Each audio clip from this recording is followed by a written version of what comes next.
good morning. Welcome. Thank you for joining our webinar today, looking at our latest report, which we've just launched, titled Communicating Climate Change and Migration, a User's Guide to Navigating the Research. We're very happy to have you. So to begin, to introduce myself, I am Fahmida Miah. I am a program manager at Climate Outreach, managing the migration program, which this piece of work was developed under. My colleague Luisa and I will spend some of the next hour explaining this work in a bit more detail to you all. And we're very excited to be joined by two expert practitioners who also work in this field to share the exciting projects they've also been working on this year. Right, let's see if we've got more people trickling in. Okay, yeah.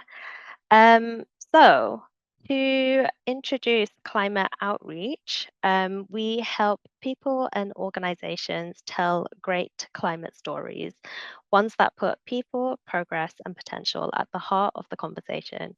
We have 20 years of experience, research, and insight looking at how to make climate stories as impactful as possible by helping organizations understand their audiences and how to communicate about with them powerfully and effectively, evolving people and communities at scale.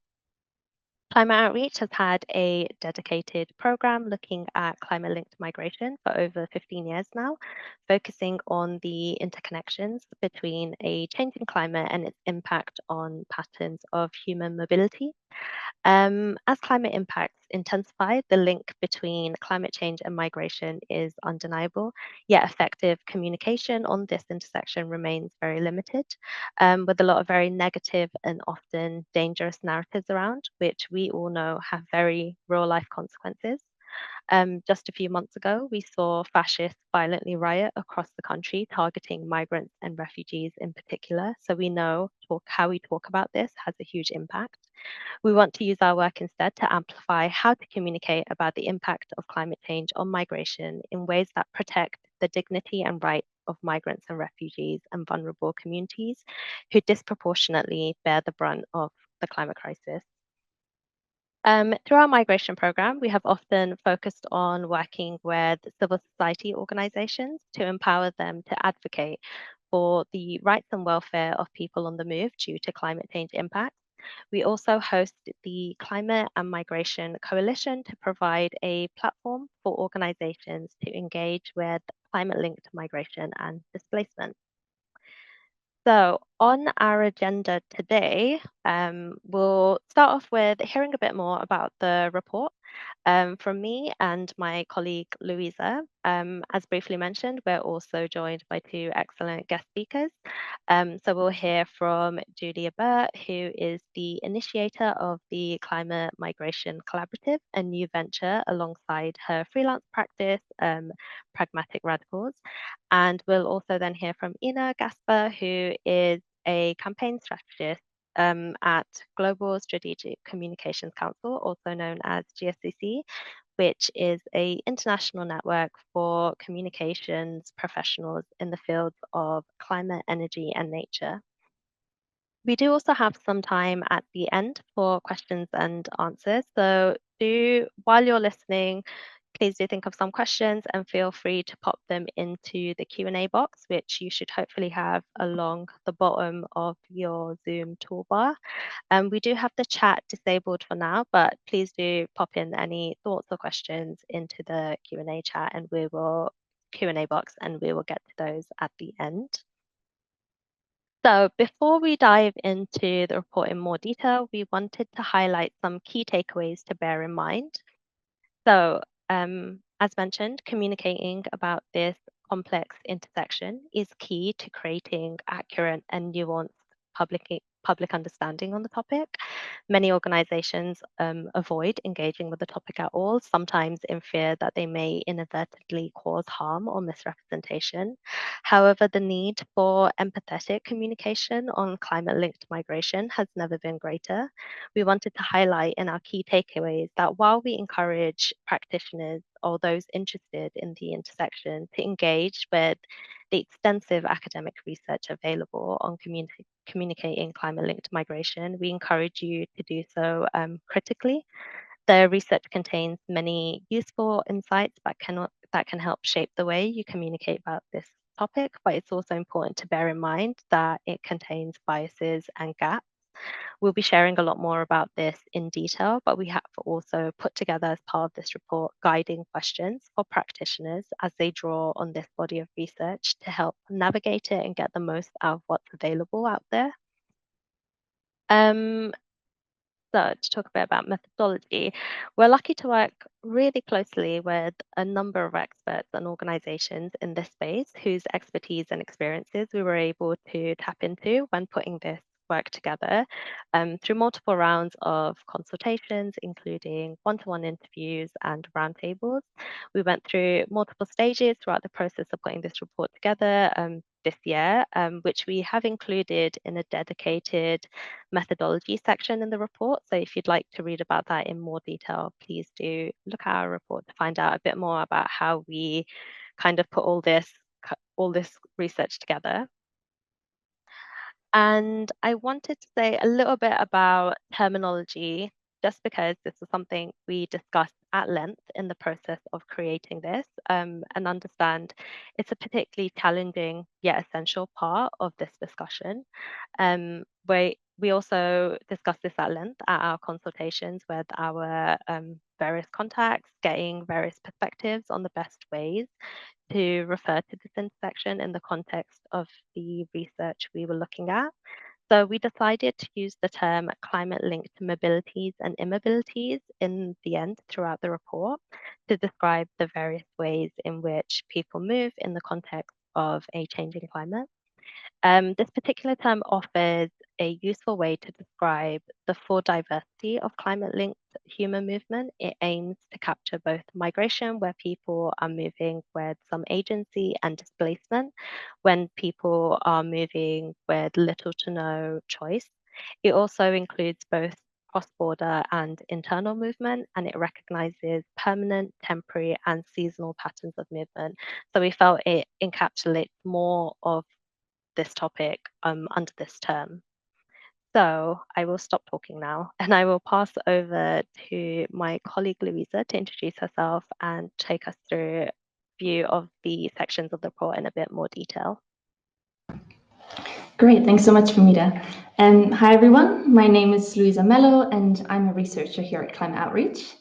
And so over the next 10 minutes or so, we're going to give you a very brief overview of some of the key insights, questions, and suggestions that we drew from this literature review. And so we first distilled 5 need-to-knows about the current academic literature on communicating about climate change linked immobilities. And so the first one is the fact that the research is very wide-ranging and it's skewed towards certain methodologies and voices. So after collating lots of peer-reviewed papers on communicating about climate-linked immobilities, we sorted them into 5 categories. Category A contains papers that investigate the influence of narratives and framing on public attitudes towards people on the move or towards policies on climate-linked immobilities.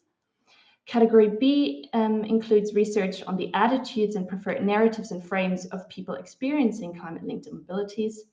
Category C contains papers that examine public attitudes towards people on the move and towards climate-linked migration policy. Category D is largely comprised of discourse analysis or reviews of existing comms and depictions of climate-linked immobilities in the media or by governments or NGOs. And category E contains papers that look at the effects of climate-linked mobility narratives and frames on public attitudes to climate change. And so it's important to note that these 5 categories are not equally present in the current research landscape. So papers from category C and D are much more common than those in categories A, B, or E. And that means that the current research is skewed in some very important ways. One, the perspectives of migrants and communities of origin are underrepresented. Second, the primary research has a much stronger quantitative focus than it has a qualitative one. And third, actors that are powerful in shaping the discourse and who drive public opinion on this topic a lot, such as governments, media, or NGOs, they don't tend to feature really as a subject of the research, but rather their communications are kind of examined retrospectively through discourse analysis only. Now, the second finding is that there is a clear recent rise in the amount of research published on communicating about climate-linked immobilities. As the graph on the next slide shows, there's been a clear increase in the amount of research published since roughly 2020. And the topic is getting more and more research attention from various sectors and fields.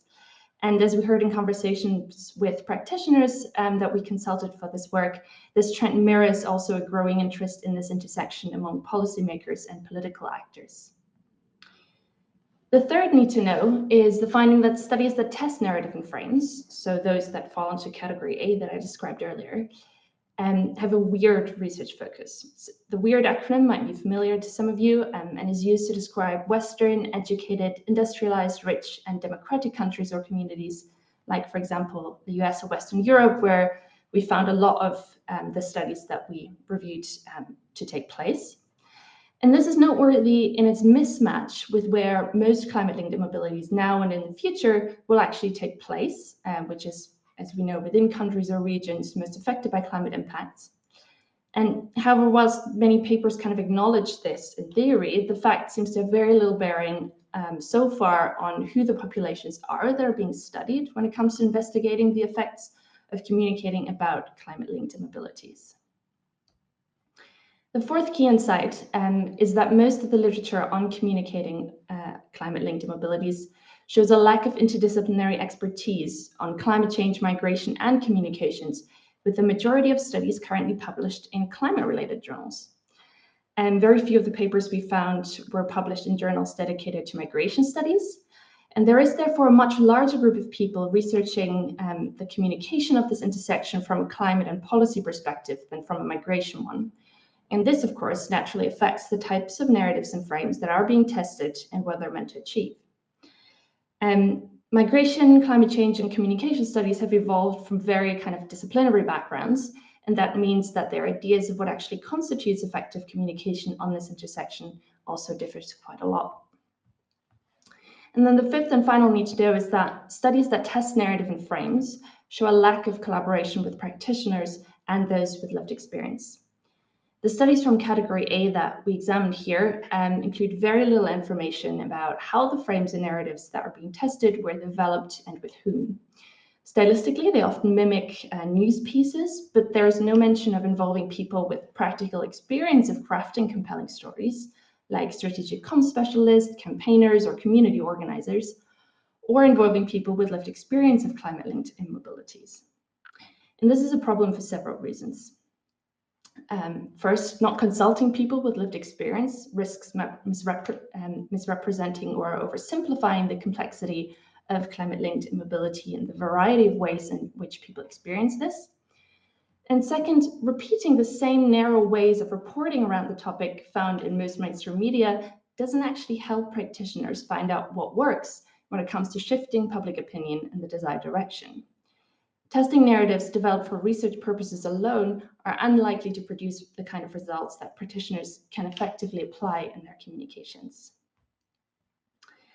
And so then these findings left us with some questions regarding the current academic literature that we need to reflect on critically before any research insights from studies testing narrative and frames are used. As we said earlier, there's no agreed upon definition or a commonly used term to describe human mobility in the context of climate change. And that makes it very difficult to compare narrative testing results across studies and identify where findings actually agree or disagree with each other. Often in the introduction or literature review of these papers, authors do well to acknowledge the complex and multifaceted nature of climate-linked mobilities.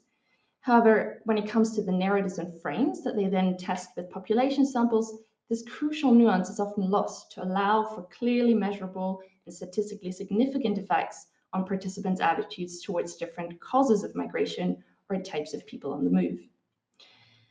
Additionally, the papers assume that climate change will necessarily result in more migration, and sometimes cite projections of millions or even billions of climate migrants to underline the urgency of research on this topic. And we want to be clear about a few things here. One, these figures and projections are largely unsupported, and it's actually really difficult to accurately predict the effects of climate change on current and future movement patterns.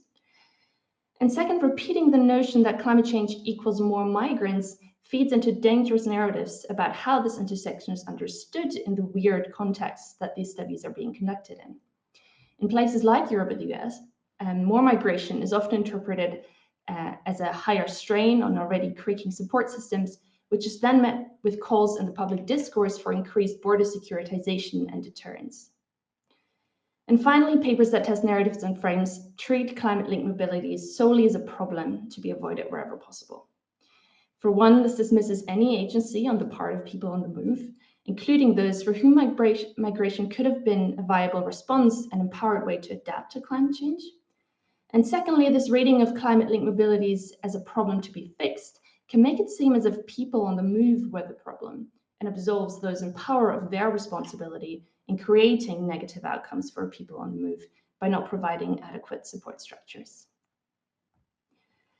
And so, as this shows, the evidence base that's currently available is not yet extensive or nuanced enough for us to really make confident recommendations to practitioners for how to communicate about climate-linked immobilities. Instead, we chose to identify 5 guiding questions to help communicators navigate the academic literature and evaluate the usefulness of current and future publications for their own work. Now, the first one is, what's your goal? As we've seen, that what determines effective or successful communication largely depends on who you ask. So when you're looking for evidence to support your comms in practice, it's therefore useful to identify the key reason you want to communicate about this topic and what you're trying to achieve. Is it raising awareness, influencing public opinion, or maybe changing policy? And consult papers that state a similar purpose. Second question is, does the context fit? Are the context in which the research took place and the participants, the narratives and frames have been tested with sufficiently similar to the context that you're working in and the audiences you're trying to engage? What do impacted communities think? Can you find any information on how people moving in the context of climate change want to be presented or spoken about? Where you can refer to the work of organizations, networks, and people working directly with or have experience of climate-linked immobilities to inform your work? And what do you already know, and where are your knowledge gaps? With your team and colleagues, try to identify what you know and don't know about engaging with your audiences on the intersection of migration and climate change. What connections do you already have or could possibly make with people, organizations, and networks on this intersection to fill those gaps and learn from their practical expertise? However, it's important to remember that when doing so, to make sure that this arrangement is reciprocal and is mutually beneficial for everyone. And then finally, are you checking for biases? As Fahmida already alluded to, we should consider possible unconscious bias and stereotypes that the research may be unwittingly play into, and we've laid out a few of those just now. So can you ask for feedback on your comms from different people with migration, climate, and comms expertise, so as to avoid oversights and inadvertently repeating some of the shortcomings found in these studies? And then finally, in the report, we suggest some key ways in which current research could be expanded and improved upon to better serve practitioners and those working on the intersection of climate change and migration day to day. These suggestions here are not meant to be exhaustive, but they're rather some sort of starting points for future research directions that arose for us based on our conversations with practitioners as part of this work. So the first one is to recenter the research focus, both geographically and in terms of participant diversity, to reflect where most climate-linked mobilities actually occur and include more narrative testing of internal climate-linked mobilities and immobilities. When designing the research, collaborate more closely with migration, climate, and communications experts for the results to be more nuanced and also more usable for practitioners. The Academy needs to work towards greater representation of the perspective of migrant communities or communities of origin throughout the research process. And they need to conduct more narrative research with stories of climate-linked immobilities that feature agency on the part of people on the move, for example, by including narratives of climate-linked mobility as adaptation. And finally, researchers should study or work more directly with powerful actors, such as governments, the media, or NGOs, in order to capitalize on the outsized effect they have in shaping public discourse on the intersection of climate change and migration, and change this for the better. And with that, I'll hand back to Fahmida. Thank you so much, Luisa, for taking us through the research findings. That was very much a crash course of everything we've included in this report, which is very detailed. So please do have a look at that after this webinar, which we will share a link to at the end of this webinar, and also share in a follow-up email for everyone attending this session. But in terms of what's next, we want to continue taking this work forward next year, and kind of doing a bit more of a deep dive into like what the research has found to be particularly effective and insightful. And we're also going to be kind of using some of this work to feed into another piece of work that we're doing next year, which is around visualizing climate migration and the impact of photography and imagery on the discourse. So I think I will now hand over to Julia for her section, and I will give Julia an opportunity to also introduce herself. Lovely. Thanks so much, Fahmida, and thanks so much for having me today.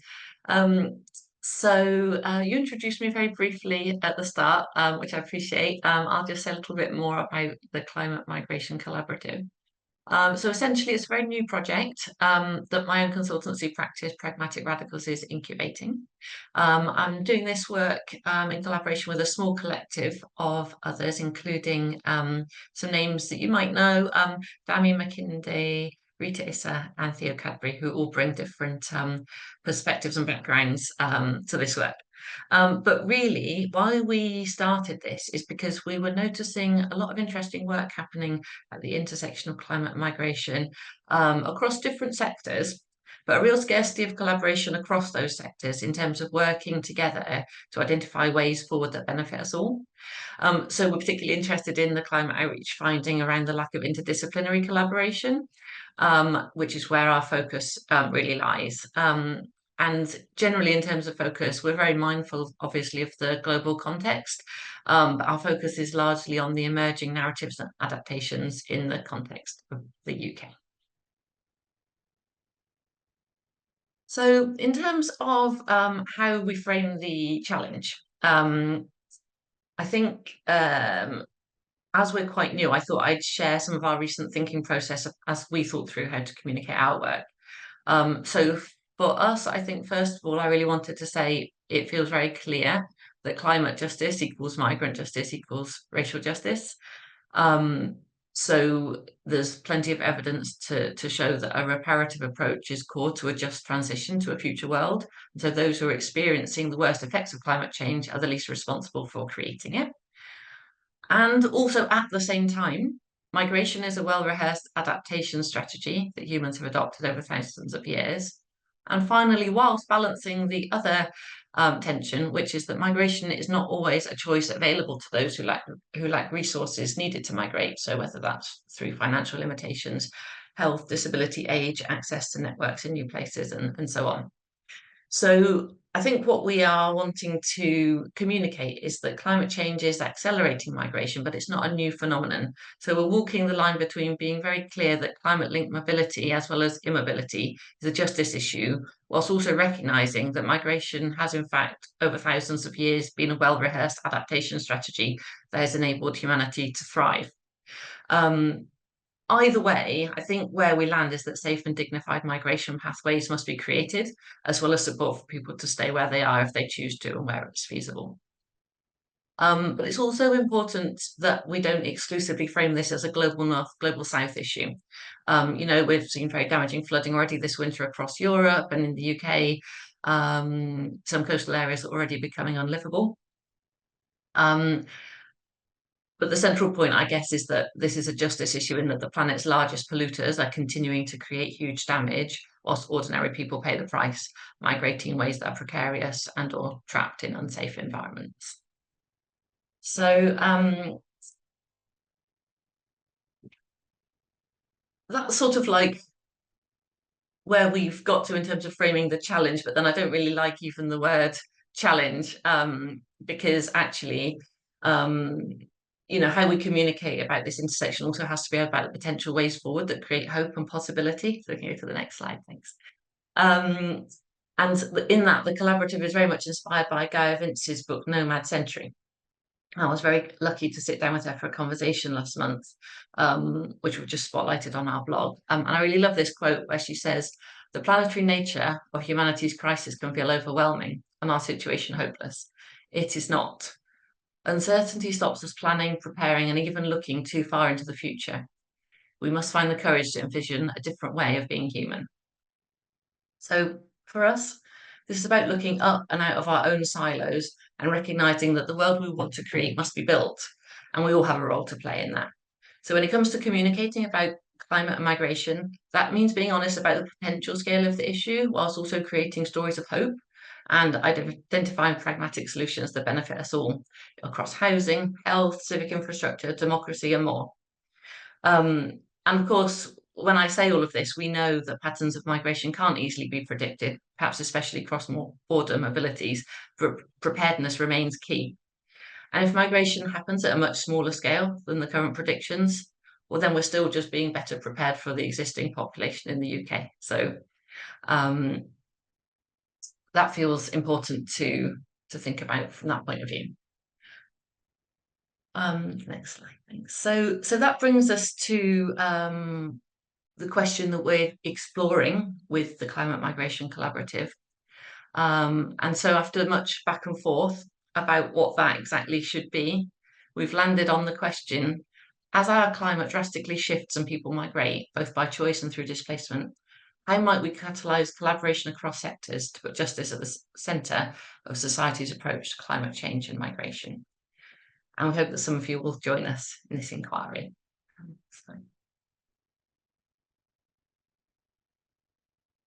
So really, we want to build a different story. We want to shine a light on the gaps and cracks at the intersections of climate, migration, and the just transition to a sustainable economy. We think that communication around this issue is in danger of missing a trick because I think everyone needs to understand that climate change and migration are both going to be major drivers of societal change in the decades ahead. And we all have a role to play in anticipating, preparing for, and welcoming people on the move, even if we're talking about internal whether we're talking about internal migration or across borders, the issues, many of the issues are the same. Next slide. Okay, so we have been starting to think about a sort of organising framework. I've just copied and pasted it onto this slide, not for you to be able to read the detail of it, but just to give you a sense of where we're starting to go with this thinking.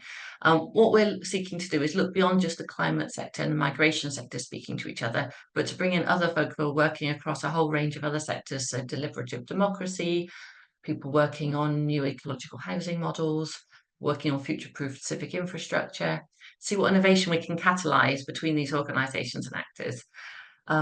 Because if we want to be able to communicate well about climate-linked migration in ways that are not scary, we also need to be able to point to examples of how society can respond to changing patterns in the way that benefits us all. Next slide. So in terms of our next steps, we are doing some further iterating around this organising framework, and we're going to be testing that framework with friends and partners in the new year. So we're actually hosting an online session in January, which I hope some of you will come to. You're all warmly invited. I'll pop a link in the chat. We're also developing our blog series, and through this we're really hoping to not only share our own thinking but also amplify the voices of people with lived experience of climate-linked migration. So do please get in touch with us if you have ideas around that. And finally, later on in the year, we'll be exploring some convening work to catalyse the kinds of cross-sector partnerships that I've been describing that we'll need to really demonstrate practical, hopeful ways forward that counter those hostile narratives that we're seeing. And that's everything I had to share with you for now. I'd love for you to continue the conversation. I've been very inspired by Climate Outreach's work in starting this whole work around this collaborative, and I know that there's lots more to discuss. But I will encourage you all to subscribe to our Substack, where you'll be hearing more of our latest thinking, and also through the Substack you can get an invitation to our event in January as well. So lovely. Thank you very much. Happy to answer any questions later on when we get to that point. Thanks very much. Thanks so much, Julia. Thank you. I've just popped in Julia's email into the chat. So if anyone has any sort of like thoughts or collaborative ideas that you'd like to share with her, please do reach out to Julia. But thank you so much for sharing your excellent work, Julia. I'm going to hand over now to Ina. Hi, everyone. My name is Ina Gaspar. I work, as Fahmida said, for the Global Strategic Communications Council, or GSCC for short. I like to say it's a name to forget because we are an unbranded pro bono strats comms network for the climate movement around the world. We are 400 communicators working for the climate movement. But my team on the migration project is only 6. There's only 6 of us working in the EU, the UK, and the US, working on the intersection between climate, migration, and the border surveillance industry. And really, our job is to make this story known that as people are moving, as we already see today due to climate change, global North governments are not investing in climate finance, but are instead investing in militarizing and weaponizing their borders. And so you kind of see that visual already come through in this picture here. Well, one thing I want to share with you, which is a bit disturbing, and so I apologize for that, but what you're seeing on your screen is disinformation that is being received by UK citizens almost every day. And we know that because after the race riots happened in the UK, we were really interested to know what kind of disinformation people were receiving, especially those who were perceptible to misinformation and were being weaponized or were feeling weaponized by it to the point where they actually inflicted violence in our real world.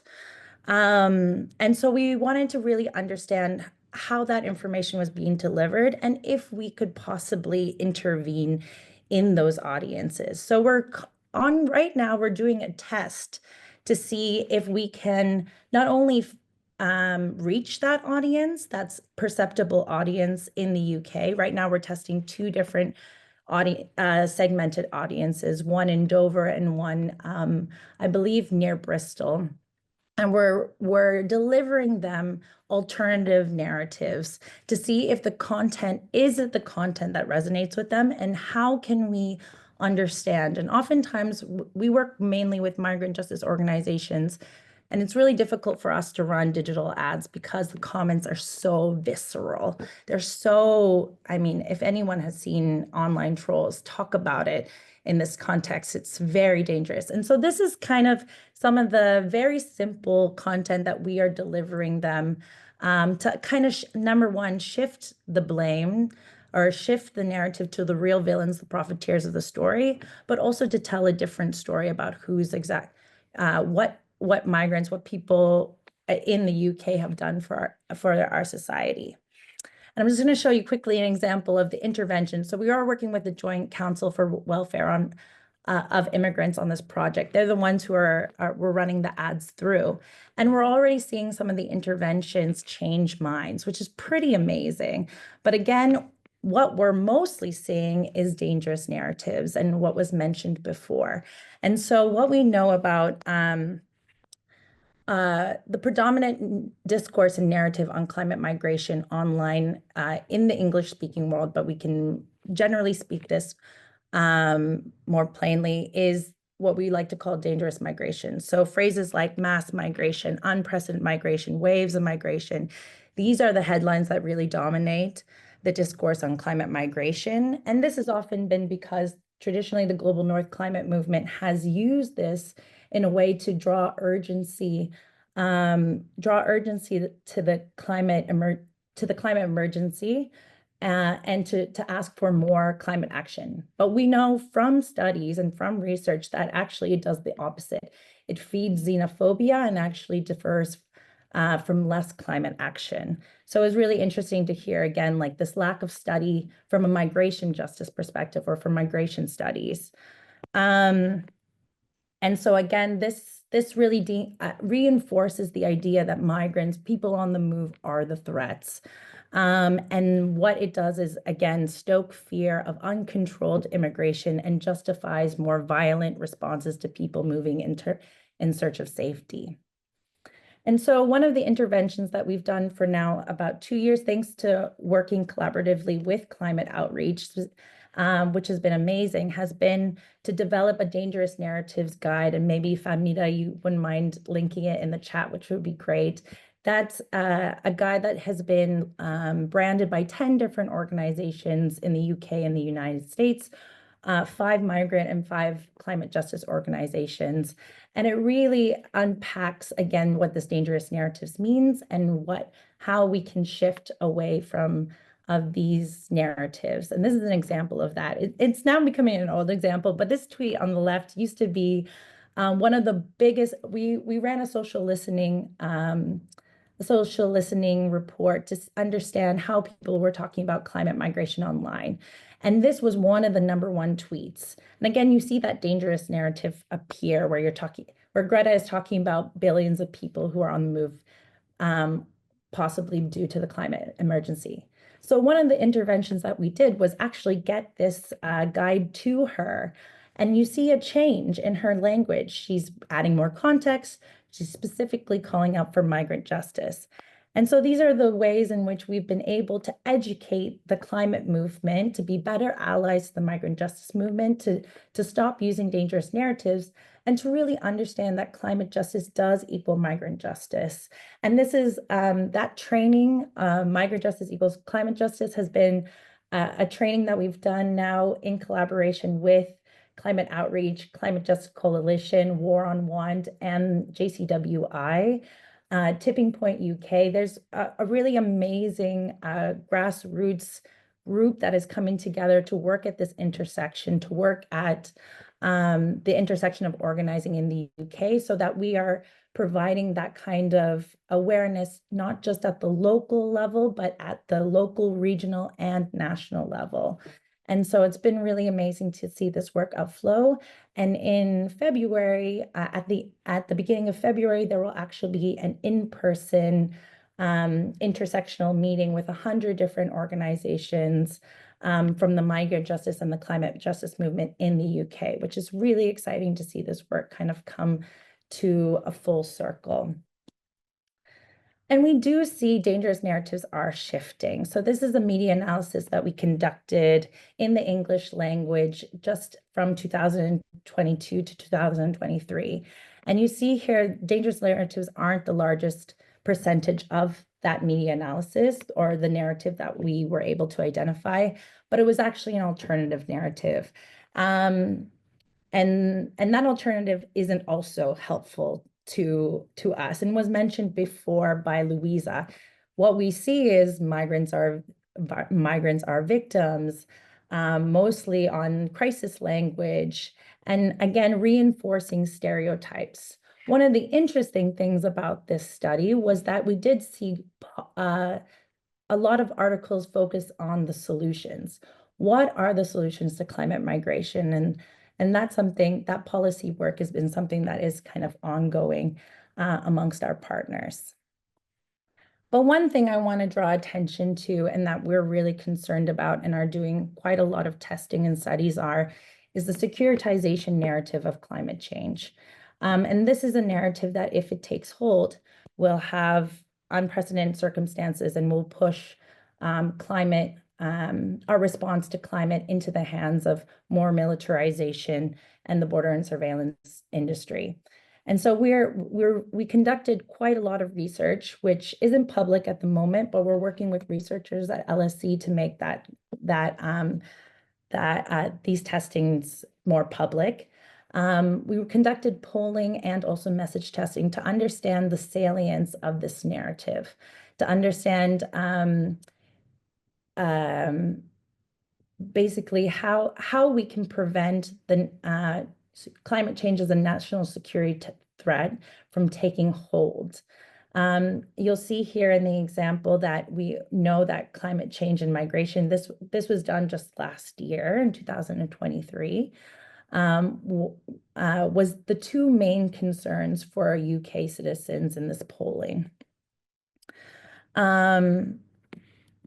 But what we are able to test, I think you can see here, excuse me, were counter narratives as well, to understand what can actually differ from these kind of narratives, and change people's minds and persuade them elsewhere. One thing I want to highlight is what we call the bad guys narrative. So really pointing to the profiteers, those who are benefiting from both climate change or the fossil fuel industry and the border and surveillance industry. This narrative performed very well amongst audiences across Europe, so in the UK, France, Italy, and Germany. And one thing that was very interesting was the self-interest prevention. So one of the narratives that is often used to increase climate finance is one of self-interest. So a country should invest, the UK should invest in climate finance because it'll actually prevent people from moving. And this actually performed the worst. But this is, if you are interested in the studies of this, we can make this available. Please message me and I can share the findings. We tested this in the United States, in the UK, and across Europe, again, to understand how to prevent this narrative from taking hold. And again, what we are concerned about is that this security threat narrative has unprecedented, unintended consequences, which will ultimately result in harsher migration controls. It will impact our civil liberties and our democratic freedoms, as previous securitization narratives have done. And again, just this is why we advocate for the alternative villain narrative, which, I mean, Fahmida probably has heard me win on for forever. But it's a tested narrative now. We've both tested it in platform in the UK with People and Planet, and we've now tested it with audiences through message testing and polling. And this is really, we really believe in this narrative because it is a winnable strategy. And that is to really point to those who profit from the system, who profit from increased border control and this tactic to scapegoat migrants and refugees. And so the past years, we've been working with partners and we've been able to actually get 2 wins. So with People and Planet, and they recently got an amazing win, it's been really pointing to their Divest Borders campaign, really pointing to the role of universities for being complicit in the border and surveillance industry. And the second was we worked with Freedom from Torture, Stop the Flights campaign. And it was a corporate campaign that, again, pivoted towards the private charter company. And really, we were able to really strategically create a pressure bubble around that, pinning not to, again, not having the conversation on the right of a person to move, but really pointing it to the power at play.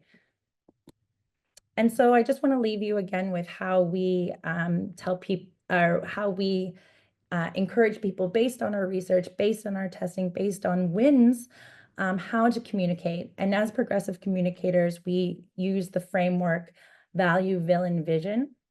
So the value, and Julia said it before, is that we have always moved. We have always moved for safety, leading with that value-based statement at first. And then shifting it to the villain of the story, to the profiteers, to the financiers, to the boards and the companies that really profit from the system of abuse. And then our vision. And this is something that we've been working with partners for a while on. And it is important to leave us with hope, because it isn't certainly not hopeless.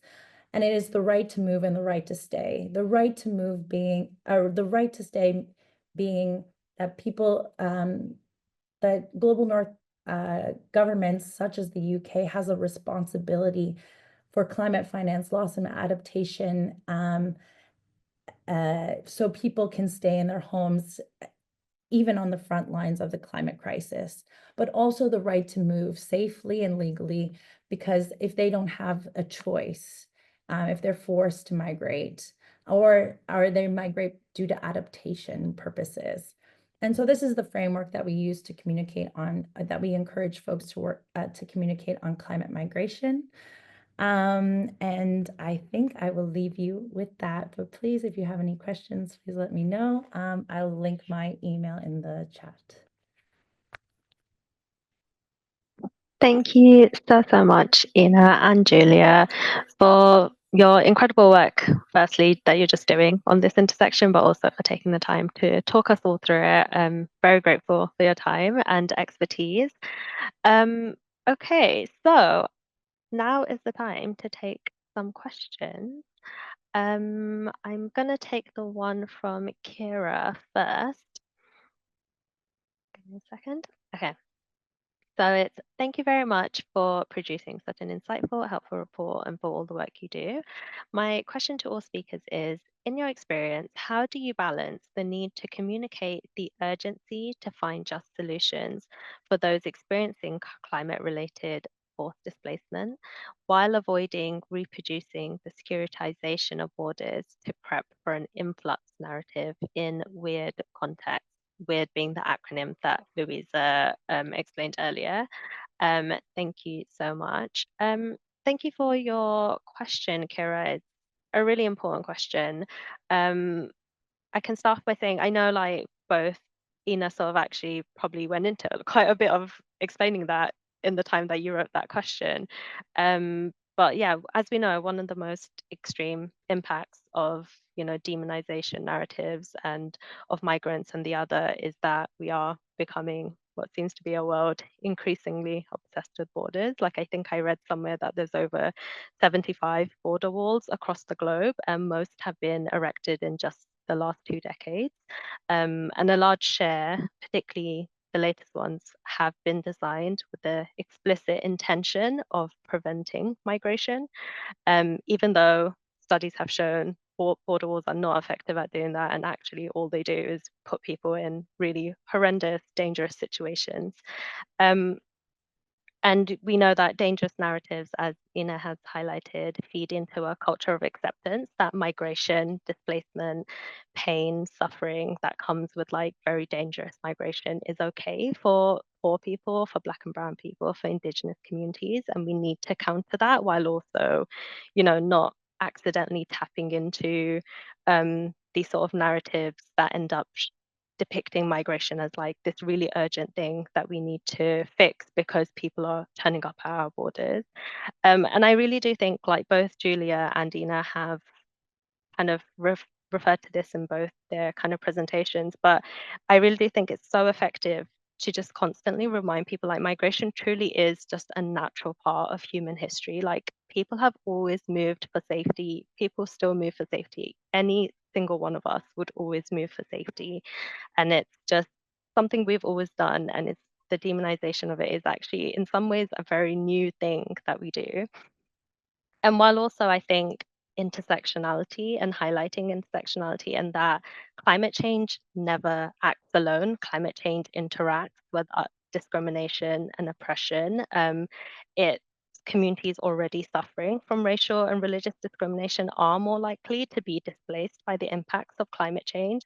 So I think it's important to tap into people's very growing concern for climate change and concern for taking climate action, and remind people that the effects of climate change are not felt equally, that there are just some communities in the world who are already suffering from other inequalities, also suffering from climate change.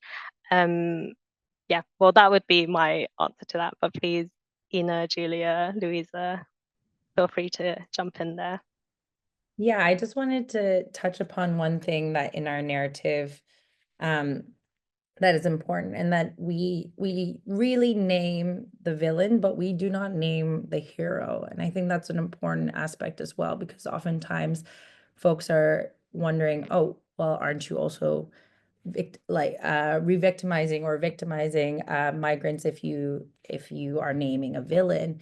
And actually, no, there's a lot of agency that happen, or that can happen because what we're doing is at first naming the value and the vision that benefits all of us. That if the money, the masses of money, we're talking $1 billion industry that is being poured into private corporations that could then be spent to benefit all of our communities. And that's certainly something that a deep-rooted narrative that we're seeing even in this anti-disinformation campaign that in the comment section, is just how much people truly believe that people on the move, asylum seekers, migrants, are either stealing their jobs or benefiting from their tax dollars, when we know this isn't true. This is fake. This is this is not true. And so, yeah, it's an important, it is a balance for sure, but I would also encourage you to read the guide. I think that's a really good example of just contextualizing. It is really about contextualizing the numbers. The numbers are, and like was said before, it is really difficult for us to actually measure what is, how many people are going to be on the move due to climate. But like Fahmida said, it's intersectional. And so it's important to provide context rather than using threat or urgency narratives. We know it's not going to result, it's been tested, it's not going to result in climate action. It's going to do the exact opposite. So we have to really unpack our biases, as was said before by Luisa, and really understand that there is some deep-rooted narratives at play here, and we shouldn't throw migrants and refugees under the bus just for climate action, because that doesn't benefit all of us. Exactly, thank you. And just a quick point on the numbers, like so much of climate-related migration happens internally, and it's overwhelmingly people moving from rural to urban areas within their own countries. So it's actually incredibly difficult to place numbers on that sort of movement, just because rather than, what we're led to believe is that migration will lead to loads of people entering through the borders of your own country. Actually, they're really just moving between cities and places within the same country, and it makes it very difficult to place numbers on that anyway. Julia, I'll hand over to you if you have any thoughts to share. Thank you. I was just going to add something brief. Yeah, I really agree with everything you've both just been saying, and I particularly liked what you were saying, about engaging with the climate movement, so that we don't talk about migration as like risk, but as adaptation. Feels extremely important. But also, one of the other things I've been thinking about recently is, certainly in the UK context, and I think in a number of contexts where we have a bit of a move to the right politically, I think it's important that we think about how we can make it more politically possible for our governments to be more supportive of positive narratives, because it certainly in the UK context, it's become so toxic, the debate, to the point that politicians feel like it's political suicide to like come out in support of anything that could be seen as too pro-migration. And that makes it really hard, even when they might personally feel quite supportive of the movement. It makes it quite hard for them to actually put their power behind any positive shifts. So I think in amongst that narrative testing, I wonder as well about things that enable those in power to actually allow those shifts to start to take place. Thank you for sharing your thoughts, Julia. Luisa, did you have anything to add there? We'll move on. Yeah, just briefly that I think kind of the point around urgency, I think in a lot of general stratcoms, you have to create urgency to some extent to, get people to realize that something is something it's doing. But I think the urgency here really comes from the injustice that's being afflicted by the perpetrators.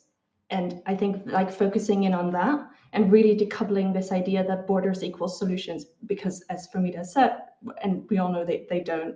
And I think really working towards that it's urgent because it's hurting people in the here and now.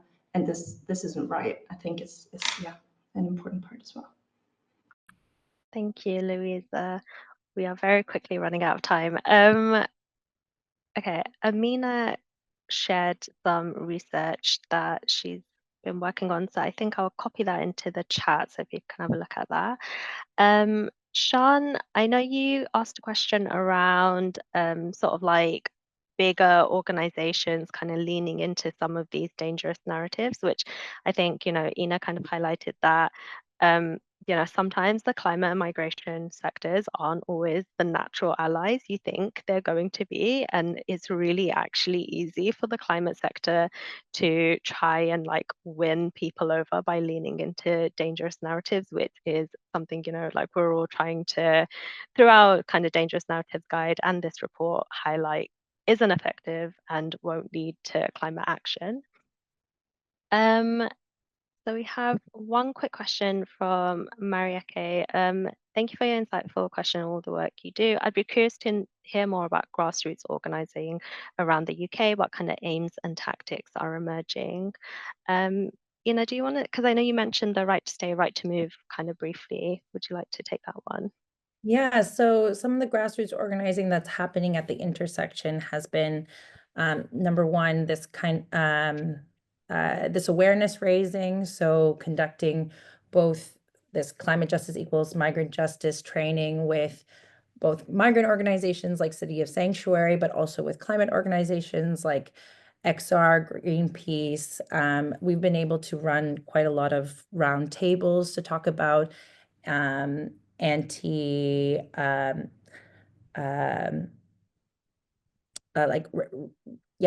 racial justice organizing. Two things that are coming out of that, and last COP, for example, we were able to write an open letter to the UK government asking them again for the right to stay and the right to move. And that went to all the political parties. And from that, the Green Party actually included our asks into their manifesto on migration, which is a political move. And again, this understanding climate or climate-led migration as a form of adaptation, this has also been something that has been discussed in a political manner. On the other side, we're now looking at joint target work around corporate campaigning. So looking at investors, insurers, financiers who fund both fossil fuel companies and border and surveillance companies. And that's some really exciting intersectional work because, again, something that the climate movement has done really well is villainize the fossil fuel industry. And this is something that the migrant justice organizations can learn from, but also work together. So part of our work is getting that analysis into climate corporate campaigners. And so we're seeing that from a grassroots perspective. But for example, XRs, they stopped a bus from going to Bimini.